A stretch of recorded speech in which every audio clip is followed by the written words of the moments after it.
श्री गणपती अथर्वशीर्ष रोज का वाचायचं जाणून घेऊयात। सरळ सांगायला गेलं तर अथर्वशीर्ष म्हणजे बुद्धी आणि मन स्थिर करून यश प्रदान करणारा पाठ।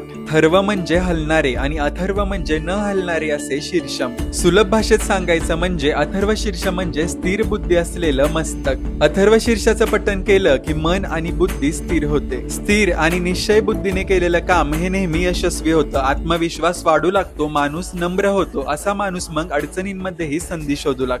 आपण नेहमी पाहतो की जीवनात यशस्वी होणारी माणसं ही नेहमी अडचणींमध्येही संधी शोधणारी असतात आणि जीवनात नेहमी अयशस्वी होणारी माणसं ही संधी आली असताना अडचणी सांगत बसतात। अथर्वशीर्षाच्या नित्यपठणामुळे मन स्थिर राहतं, त्यामुळे निर्णय हे योग्य घेतले जातात। आपल्या मनाची ताकद वाढवणं हे आपल्या हातात असतं। माणसाचं मन हे मोठी विलक्षण गोष्ट आहे।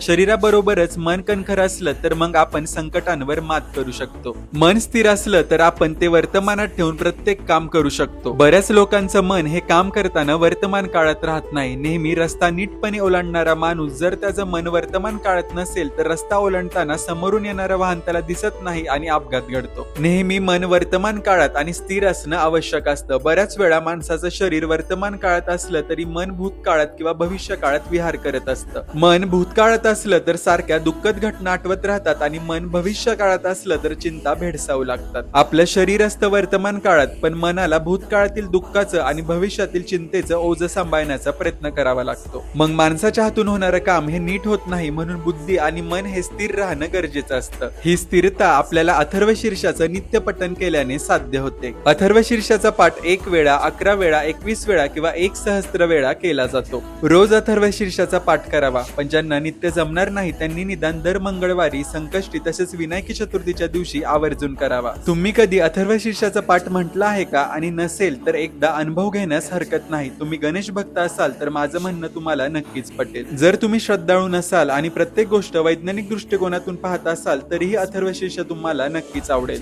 कारण अथर्वशीर्षामध्ये गणेश म्हणजे या विश्वातील निसर्ग, पृथ्वी, आप, तेज, वायू आणि आकाश या पंचमहाशक्तीत आहे असे म्हटले आहे। हा निसर्ग म्हणजेच ईश्वर हे म्हणणं तुम्हाला वैज्ञानिक दृष्टिकोनातून नक्कीच पटेल। या निसर्गाला आपण जपलेच पाहिजे, तरच निसर्ग आपल्याला जपेल असेही म्हणता येईल। उर्वरित माहिती पुढच्या भागात जाणून घेऊयात। अशाच आध्यात्मिक माहितीसाठी आपल्या पेजला फॉलो करा।